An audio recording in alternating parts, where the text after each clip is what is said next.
You know, there are some that said that I would never be able to cover all of TNA in 2006 this year in the form of classic pay-per-view reviews. Well, take a look at me now, because I'm still standing here.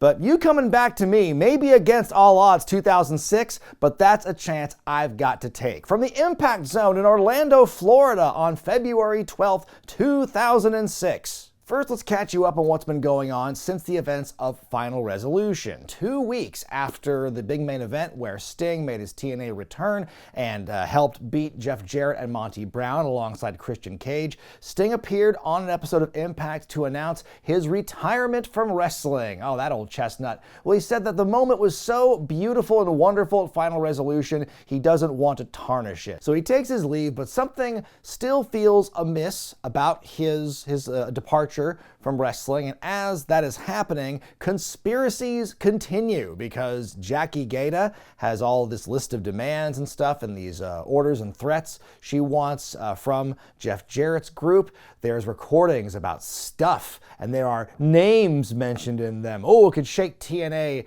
down to the core with this stuff. And so Jeff Jarrett has hired Team Canada, who has hired Shelley to seemingly produce some incriminating evidence against her. So we'll see how that plays out. And so the first thing we see on the show is this shot from earlier today where Christian Cage rolls up in the parking lot in his sweet car. Elsewhere, we see Scott D'Amore chastising Eric Young as they wait for Jeff Jarrett, and D'Amore is just getting in Eric's face saying, don't say anything, don't mention it, don't make me smack you, all this stuff, because right now, EY is this lone voice in all the confusion and all the chaos in TNA that says Sting's not gone. He looks at the camera on an episode of Impact and says Sting's not gone. Why does he know this? How does he know this? And how is this going to lead to the Don't Fire Eric campaign, several months from now? I know that happens this year. So is this the first, the inklings of this? I'm not entirely sure, but conspiracies still abound. I think this show might help get us a little further, along what the hell's all this is about. So anyway, Jarrett and Gail Kim roll up and it's all smiles. Hey, Sting is gone. Scott, did you get that tape of Jackie Gata yet? Ho-ho! Scott pulls out the mini DV tape and says Shelley did a great job with his tape. And Jarrett says Christian's the last problem to worry about, but Eric Young chimes in saying 2 problems. And so Jarrett wants to know what's up, and Eric finally says Sting's not gone. And Jarrett is just immediately like, now why would you say that? Like, let's not think about that. Let's think positively. And he basically tells him to repeat the mantra of Sting is gone. And so you got D'Amore, who's kind of behind Jarrett, telling him to fall in line, say Sting is gone, just go along with the plan. And so as he and Gail leave, Scott reprimands Eric some more. But yeah, what does it mean that Sting's not gone? And again, how does Eric know this? The opening hype package for the show is focused entirely on the feud between Christian Cage and Jeff Jarrett over the NWA World title, and the big crux of this feud is over Jarrett calling out Christian for being a comedy mid-carder. And Christian said in a promo or an interview in the build-up for this, that's one of the worst things you could say. That stuck with me more than anything he said about me, is calling me a comedy mid-carder. And Jarrett's like, when I beat him, I'm going to prove that he is a mid-carder and belongs in the mid-card. And like Jarrett talking a lot about mid-card does seem like an awful lot of projection to me, because I feel that's kind of how I felt about Jeff Jarrett for the majority of the time he was a main eventer in WCW, and for a lot of TNA for that matter. And yeah, the whole idea of like going on about mid-card this, mid-card that, I don't know, that kind of stuck in my craw, because it talks of, glass ceilings and politics and all these other things that a casual wrestling fan, the average wrestling fan, doesn't really care about. And I think it's just some of that inside baseball stuff. We get the opening pyro. I dig that the sign for the show hanging in the rafters has got a big ace-shaped hole in it. We get just under 800 people here at the Impact Zone. The show earned roughly 35,000 buys, which is down a little from Sting's return the previous month, but up about double from last year's inaugural event. We got Iron Mike Tenay and DW Don West on the call as always, and your opening match match? Well, you know it's the opener in a TNA pay-per-view because Generation Next is here. Roderick Strong and Austin Aries take on the Naturals in a rematch from Impact a week or so ago when they faced off in a tag title contenders tournament, and Generation Next won dirty. The Naturals, Chase Stevens, Andy Douglas, they have not really been in the tag title scene for a while in TNA. They're trying to climb their way back up the rankings. They haven't aligned themselves with the franchise just yet, but you know, that is coming later this year. Very cool Bret Hart themed attire on this night. Early on, Douglas and Stevens with a very unnecessary vault to get over the ropes. Like, why all the extra running if you're just gonna stop on the apron? Then Austin and Roddy stand there for a while Stevens does a shooting star press to them on the outside. There's a great moment, like a minute later in this match, where Aries is doing like a suicide dive to the outside on to Chase Stevens. And the way the roaming cam moves and just pans into the shot, it looks like they are just flying right into the camera's lens and through the TV screen. Oh man, I just like popped big for that shot and that angle. That was really cool. Chase struggles to fight off this 2-on-1 attack. More quick offense by the baddies. Austin, always doing things a little differently, busts out a bottom rope elbow drop. Aries goes up top, but he gets crotched and bealed as Douglas gets the hot tag. A one-man army against Aries and Strong. A big lariat German suplex combo by Aries and Strong, but Douglas somehow kicks out. Another cover and a save by Stevens. They're setting up for the natural disaster, but it's avoided. Austin almost tries to win the same cheap way he won last time, but the referee catches him. They work their way back into the natural disaster. Stevens and Douglas win. I give it 3 stars out of 5. This is a nice, just baseline matchup with a nice story here, kind of playing off on something that happened previously on TV.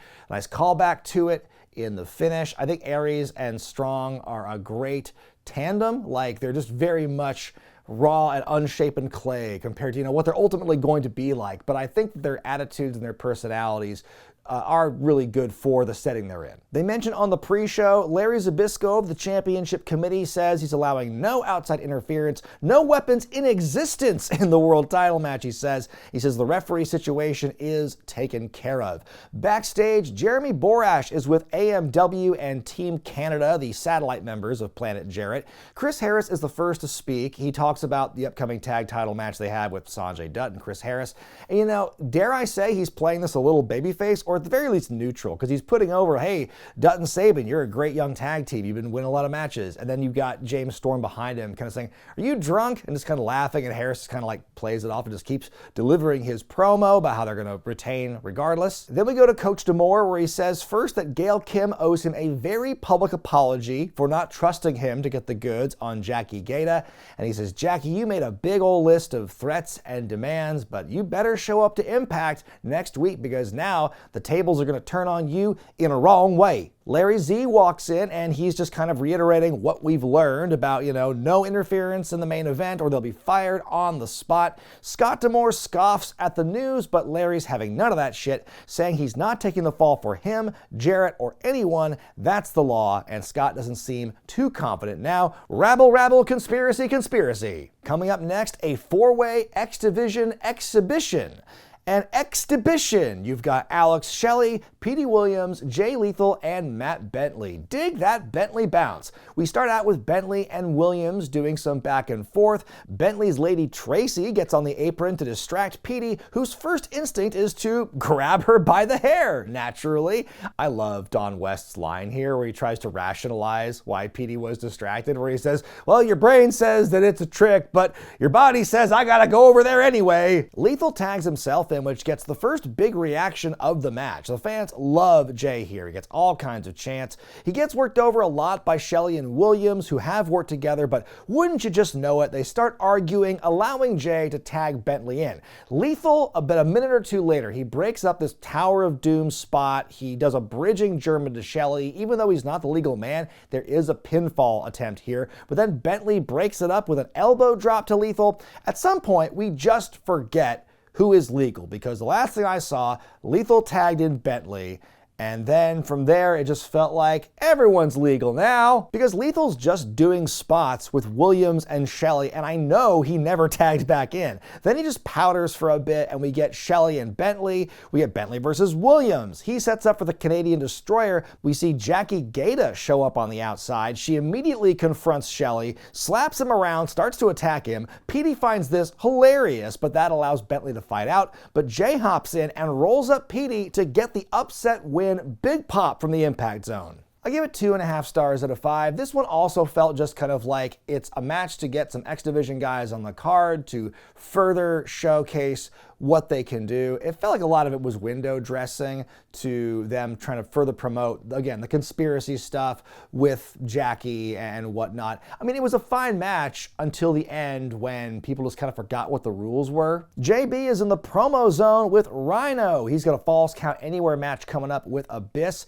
Rhino says, James Mitchell, you say that I face extinction, but you don't know what I'm about. I grew up in the murder capital of the world, Detroit. When you know the worst thing your enemies can do to you is kill you, you have no fear, because that's been my reality my whole life. He's talking in this promo about, you know, how people would get gunned down or stabbed in front of him in the corner store growing up. I would love to have seen like a reenactment of like a young Rhino, like goring would-be muggers on the street outside the corner store in Detroit just to get rid of them. He says he wants to stuff Mitchell up Abyss's ass, then gore the both of them. And as he says gore, gore, gore, wait, in comes Zbyszko alongside Dave Hebner, once again spreading the word about the main event. You hear that? No interference, see? We're probably setting up a big interference of our own, see? So where does Ron the Truth Killings sit in the midst of this war between Conan and BG James? Who gets custody of the truth in the 4 Live Crew divorce? We may not get the answer to that tonight, but we get a bit more of an advancement in the storyline as the James gang, BG and Kip, take on LAX. That's Homicide and Machete? Who the hell's Machete? What happened to Apollo? It turns out that Apollo no-showed Final Resolution the previous month, was suspended, later fired outright from TNA, and so Machete is his replacement. I'm like, oh, that explains why I've only been seeing like Homicide hanging out with Conan lately on TV. So Conan gets on the microphone and says he did what he did to BG because that's what he does. Simple enough. So then he explains he went to the Bronx to recruit Machete, and he says when a soldier goes down or goes AWOL, another one steps up to take his place. That's how they explain Apollo's disappearance. Then the James gang do their entrance, and BG gets on the mic, and like so many other times tonight, I don't know who's working the audio board on this show, but nearly every time a backstage segment starts or someone's got a live mic and a promo, that shit is just not on at first. Thank you very much, guys. You know, we found out last night on Impact. Thank you very much, guys. It all happens later on. As well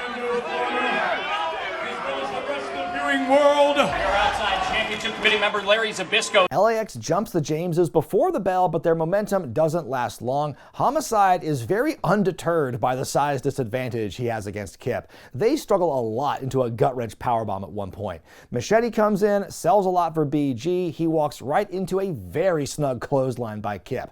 K-Dog with some cheap shots on the outside. That allows LAX to take over on Kip. Homicide misses the Hama Dive, which allows for a double hot tag. BG and Machete are in. It's pretty basic after this. Homicide and Kip fight their way to the outside. BG hits Machete with the pump handle slam, but hold a sodomy for the win. But after the bell, Conan jumps BG, stomps on him for a bit, when suddenly we see Bullet Bob Armstrong has made his way to the ring. The 66-year-old man takes off his jacket. He's got the sweatpants pulled way up. He's wanting to fight, but Conan runs away as the Armstrongs stand tall. 1 star out of 5 for this one. Look, I like the story of the 4 Live Crew breaking up and all that, but this match fucking sucked. Get Machete the hell out of here.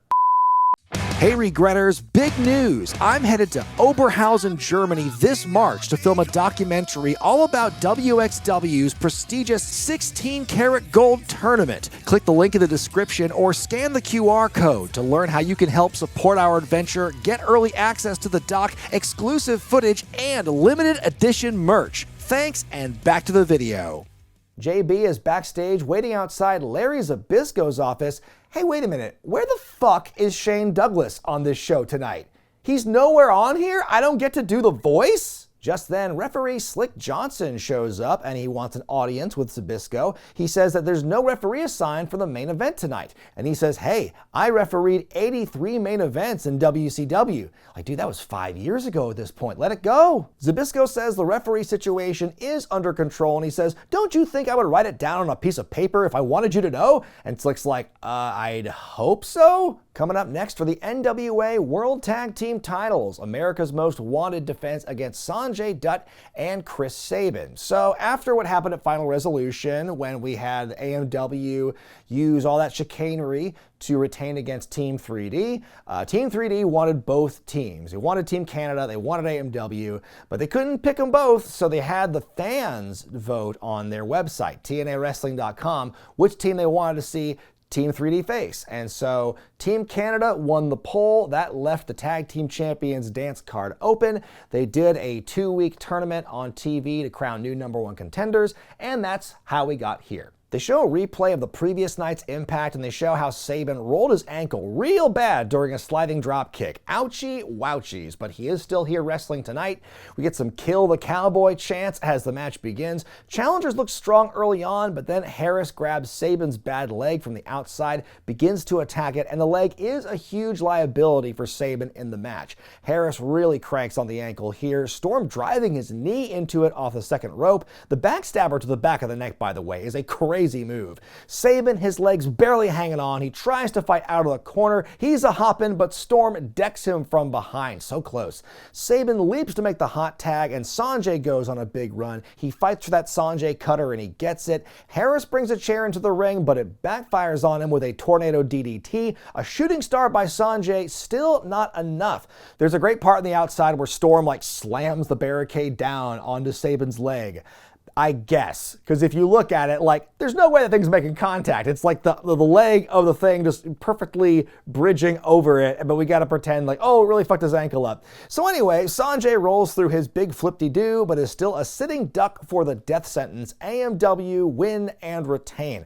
But they're not done. After the bell, they handcuff Sonjay to the corner of the ring. They look to do some real big damage with the chair, but Sabin comes back in at the last minute to save the day. I give it 3.5 stars out of 5. I think matches like this where they're for the titles, but they're not really, it's not part of a big story. There's not much heat behind this. I think that's a real fun opportunity for the action to do the talking. And that's what this match really did for me, because I think it's a great contrast in styles just from team to team, but also, Sabin working with a bad leg and Sonjay being as fast and impactful and high-flying as he is. That alone makes for an interesting dynamic. And so I think it was just a great story here with these two teams. Borash is backstage with the champ, the King of the Mountain, Jeff Jarrett, and Gail Kim. And JB asks if Jarrett is feeling the pressure. Jarrett says no. Cage is the one with the weight of the world on his shoulders. Christian Cage is the one who made guarantees. Hey, just as he's wrapping up the interview, in walks Monty Brown, but Jarrett is having no time or patience for his bullshit and just snaps at him immediately. He's like, what the hell are you doing, Monty? I know what you're going to say. You're the alpha male. You're from the Serengeti, and you're going to do the pow! It's like hearing Jarrett making fun of the pounce sound that Monty Brown does is hilarious. Somebody's going to feel the pow! He says he's sick of that crap, and he says that when he beats Christian, Brown and only Brown gets the next title shot, and he makes it a handshake deal. And Brown says Jarrett did well for a guy with a limited vocabulary, and says he'll be watching the main event tonight. And you know what? I'm watching the product. I know I came in, midway through an angle at Final Resolution, but I feel that the disillusion all of a sudden between Brown and Jarrett really came from out of nowhere based on what I watched on television. Maybe I'm wrong, maybe I missed something, but I feel that the separation they're currently on, and also that weird thing where it's Jarrett's going, I'm sick of your crap, but I will still make you the first #1 contender because I respect you or something. That was kind of weird to me. Falls count anywhere as Rhino takes on Abyss. They're calling it the rubber match, but I think that would imply that, each man won a match, but that's not really the case. Abyss beat Rhino at Final Resolution. They had a rematch on Impact that ended in a, no contest, but that was really significant for the moment of Rhino hitting the gore on Abyss through a big wall of the set. Rhino and that gore, he loves to just destroy wrestling show sets with it. Early in this match, what the hell is Rhino trying to do here? Like, he wanted to jump over and clear the barricade off the apron? Did he want to jump off the apron onto the railing and then hop off that? I don't know. It was really weird. Fighting out in the crowd for a bit, they go back to the ring. Rhino grabs a trash can full of plunder and a big trophy. You know what happens to trophies in wrestling. They trade various weapon shots. Rhino's been busted open. Rhino fights back. He lays the trophy over Abyss's crotch and then smashes the trophy with the baseball bat. That is certainly one way to hit a guy in the balls. Back near the stage, Abyss and Sin Min pull out 4 honkin' Chekhov's tables, stack them to the heavens. More fighting on the stage all the way to the backstage area. We get this parade float on the outside there for some reason. That's gotta be a hell of an environmental damage location. They're fighting like on and around this random beat up car that is like parked a couple spots away from the very ornate parade float, and I would love to imagine that like some Universal Studios worker, he doesn't have the money to afford a new car, but he's like, I'm just gonna, pull my car in here for 5 minutes. What's the worst that could happen? No one's gonna steal it. It's a beat up car. Oh, little does he know. They just like hit the car with a bat a couple of times and nothing else, and they just go leave. Back in the ring, Rhino's produced yet another couple of tables as James Mitchell hands Abyss a staple gun and he gets to stapling. Abyss sets up the tables in the ring. Mitchell activates his invisible detonator. We're teasing a gore through one table, but Abyss chokeslams Rhino through the other. Now Abyss shows off his big bag attacks, but walks right into a gore in the corner. A Gorner.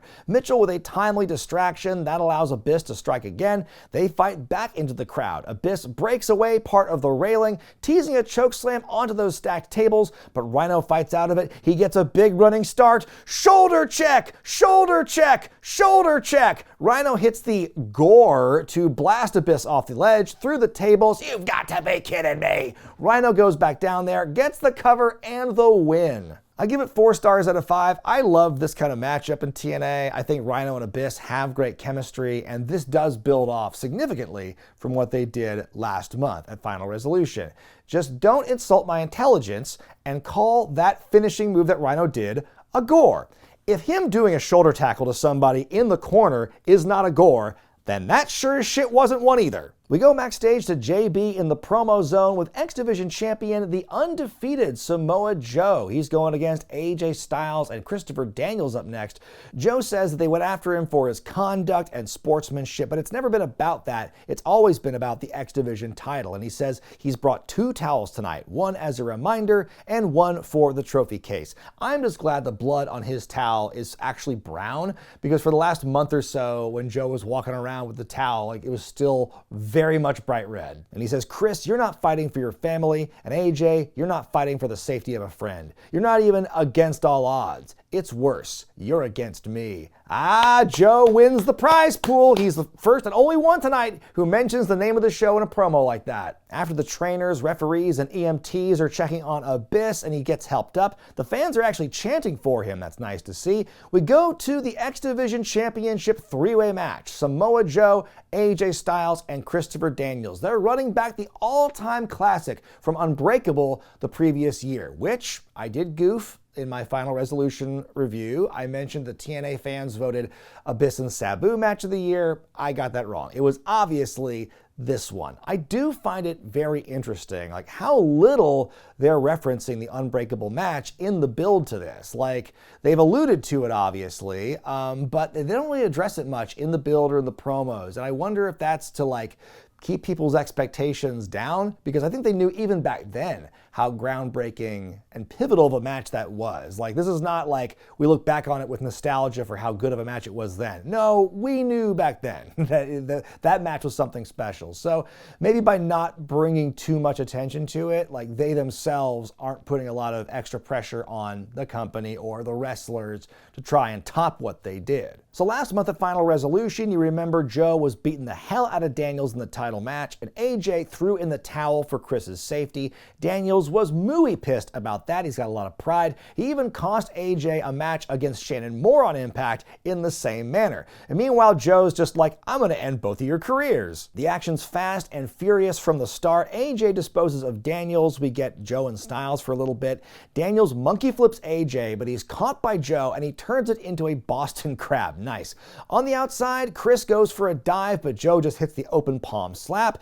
Joe with an STF on AJ. Daniels joins in. It's a submission circle jerk. You have got to be kidding me. Joe goes on a huge run. AJ dives over him and the ropes and planches onto Daniels. Joe diving onto both of them on the outside. Back and forth with AJ and Chris. Joe goes for a suplex. AJ clotheslines Daniels to help him out. And holy Jesus, look at how high Daniels lands on that. That is brutal. Somehow he starts to fight back, but he runs into a beautiful power slam. Joe ends up helping Daniels get a submission locked in. Joe's got to break it up himself.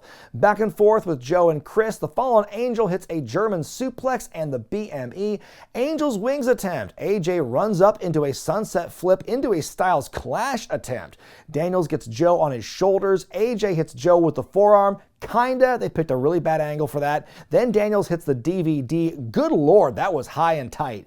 Daniels and Styles fight in the corner. Joe kicking Chris off the apron. Muscle buster to AJ. The pin and the win. I give it 4.5 stars out of 5. You know, nothing is going to touch that original magic of the first triple threat between them a year earlier, but this one comes really close. Just excellent stuff from bell to bell. They even had some callbacks to that match a year ago, and again, the further storyline between Daniels and Joe, how that's really escalated, played a big role into making this matchup feel a lot more big. So yeah, excellent match here, and with these three, you really can't go wrong. On we go to the grudge match as Team 3D take on Team Canada. Like I mentioned a couple of matches back, Team Canada won the popular vote, so to speak, in being selected by the fans to fight Team 3D on this pay-per-view. So in the build to this, there was a really powerful beatdown scene on the Impact before this where Team Canada beats the hell out of Devon, and boy, Devon gives himself a gusher in this segment too. And they're beating them down with the TNA best tag team of the year plaque.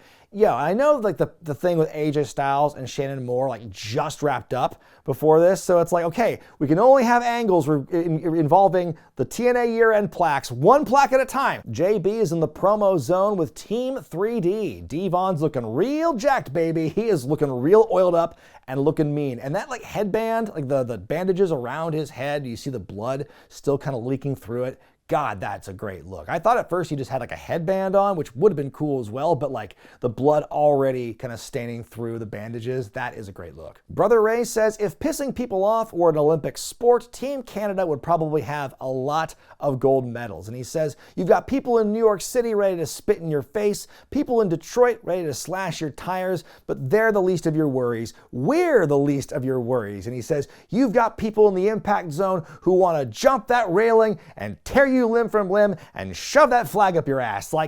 Bully, don't encourage them. Then he says 3 things in life are guaranteed: death, taxes, and tables. Guess which one is yours? And I'm gosh, I don't know. Out of those 3, tables don't sound that bad. So Bobby Roode and Eric Young are representing Team Canada tonight. You got Coach D'Amore at ringside. Young looking cagey, a little paranoid or nervous, looking for Sting. The 3D brothers jump in from the other side of the ring and attack the baddies before the bell. They're fighting on the outside. Big slam on the ramp to Roode. Devon's looking strong at first, but that big load, as Tenay calls D'Amore, gets on the apron. Referee's distracted. That allows D'Amore to throw Devon's head into the steps and rip off the bandages, cheesing big for the camera. Devon's bloodied once again. They're rubbing the Tag Team of the Year plaque all over his face. More heat to Devon. The Canadians are beating him down. Blatant fake tagging by the heels in this match. Devon rolls over and he knees EY in the Canadian berries. Ray gets the hot tag, starts off with a damn top rope cross body. Roode and Young slow him down for a moment, but their double teaming backfires. Ray hits Eric with a superplex. Roode brings the hockey stick in. Brother Ray fights out of it. He's taken to into Dick Kick City and hit anyway. Still not enough. Eric misses the moonsault. He takes friendly fire from Rude, then eats a 3D. Team 3D win. Then after the bell, AMW shows up and they help out Team Canada, beating down the good guys. They've set up a table. Things look dire, but suddenly Ron Killings shows up and helps even the odds. Truth with the top rope leg drop onto EY through the table as the good guys stand tall here. I give it 2.5 stars out of 5. The match was okay. It definitely just served the purpose of,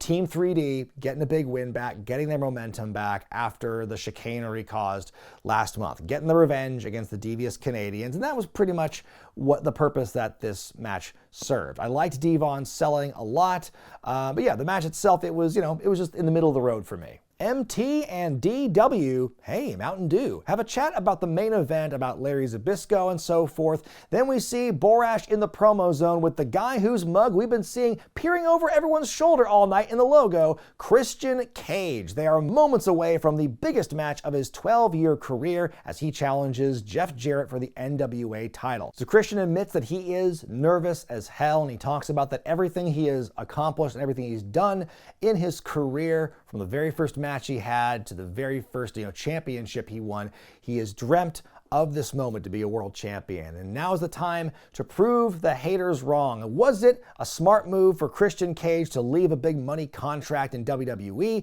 Is Captain Charisma nothing more than a mid-card act? Has Jeff Jarrett outgrown his white jeans phase?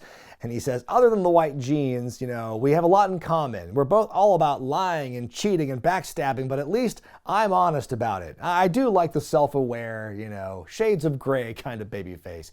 And he says he's the biggest threat to Jarrett's title. And he says after all the smoke is cleared, the dust is settled, after all the cheesy cliches in the book, Christian Cage will have fulfilled his destiny and will walk out of Orlando as the NWA World Heavyweight Champ. It's a really good, fiery babyface promo for sure.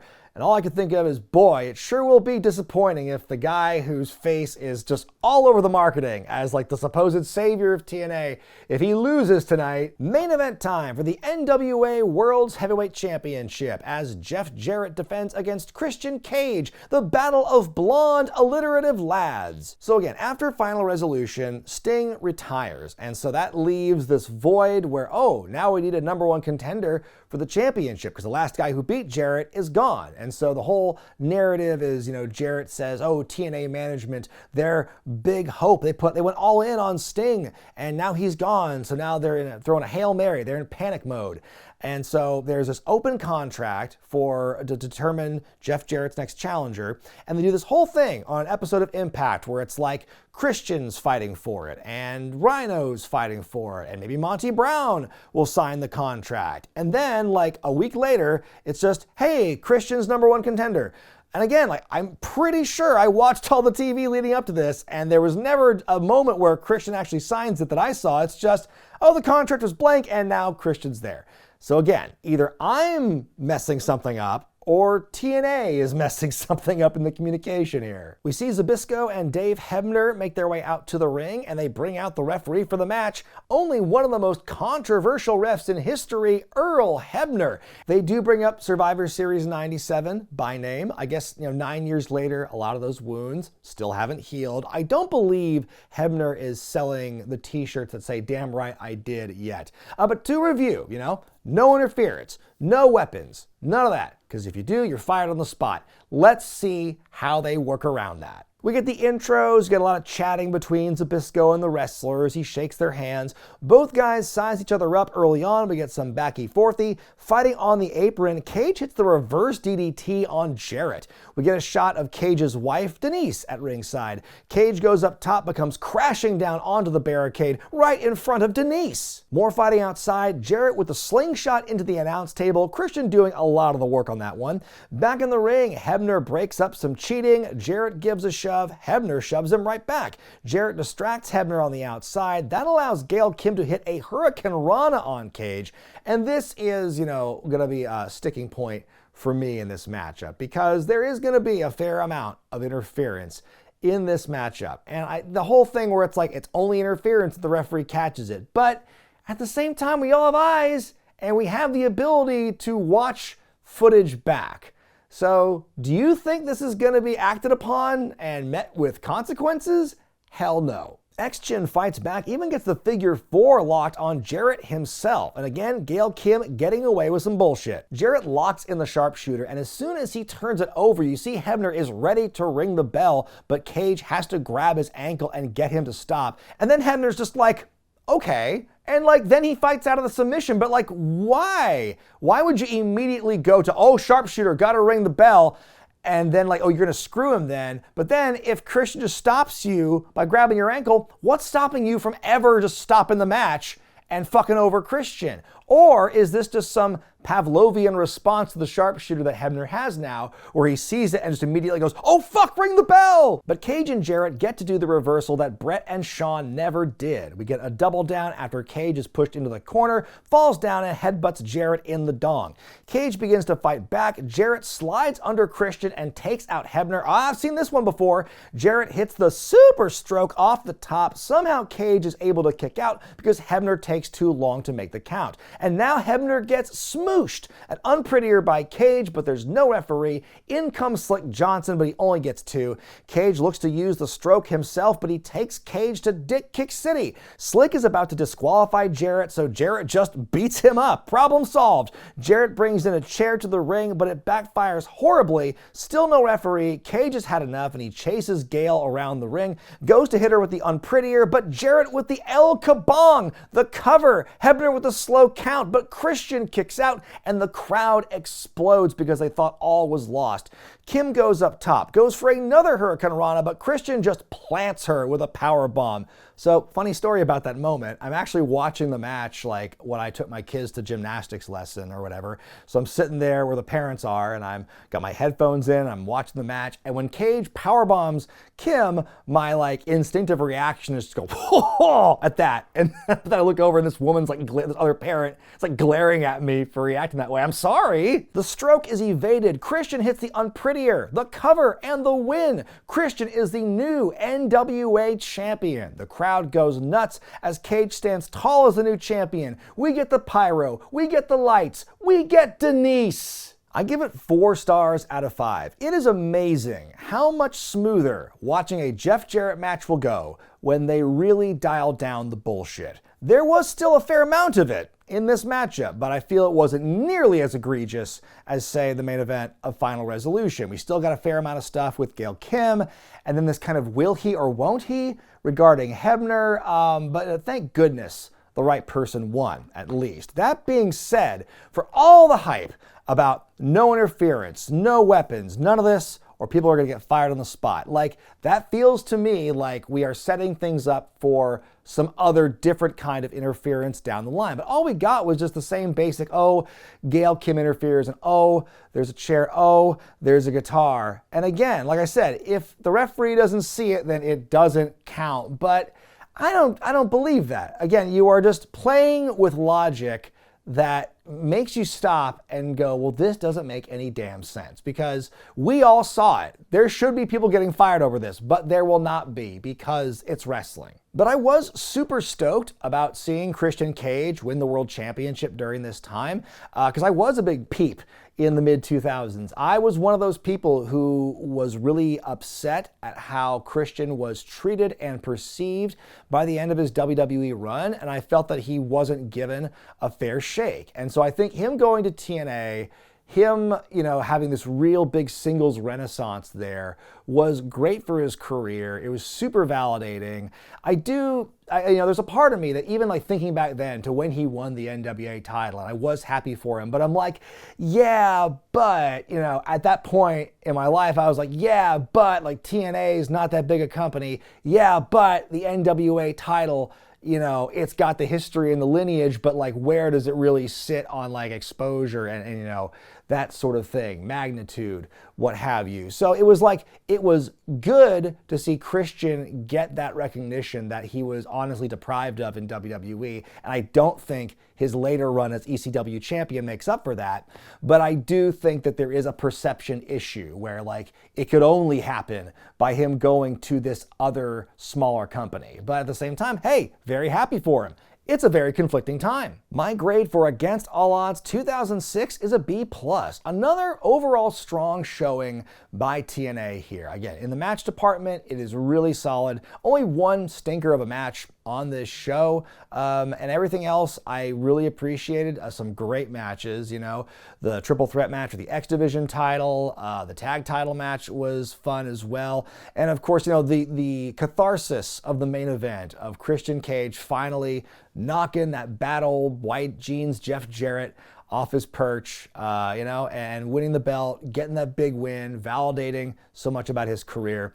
Really cool. But there are some logic holes and just some things in the show and just in the overall presentation of TNA at this point that I'm going like, okay, like I feel there's some logistics and some continuity errors that I'm not liking, but I think most of the stories besides those issues are pretty straightforward, are fairly easy to follow, and I think the in-ring action is definitely, you know, doing a lot of heavy lifting to make these shows more enjoyable. It's got a good pace, and it's got a little bit of everything. But what do you think about this show, and how about this review? What were your thoughts on Christian Cage finally winning the big one? I want to hear all about it in the comment section below. And the next time I return to TNA 2006 is going to be in March for Destination X. We will see the rivalry between Joe, Styles, and Daniels go up one notch higher in an Ultimate X match, and we'll also see Christian Cage defend his newly won title against the alpha male Monty Brown. That and a whole lot more, Destination X 06. But as far as the next classic review goes, it being the month of March, by that time I'm going to be revisiting some classic manias. There is going to be one WrestleMania from the past I've never covered before, but before that though, we are going to revisit and revamp some classic mania reviews that have been blocked and lost to time over the years, and I figured what better time to go back to the beginning and revisit, after all these years later, the very first WrestleMania. But until then, folks, I'm Brian Zane, and I'll see you next time.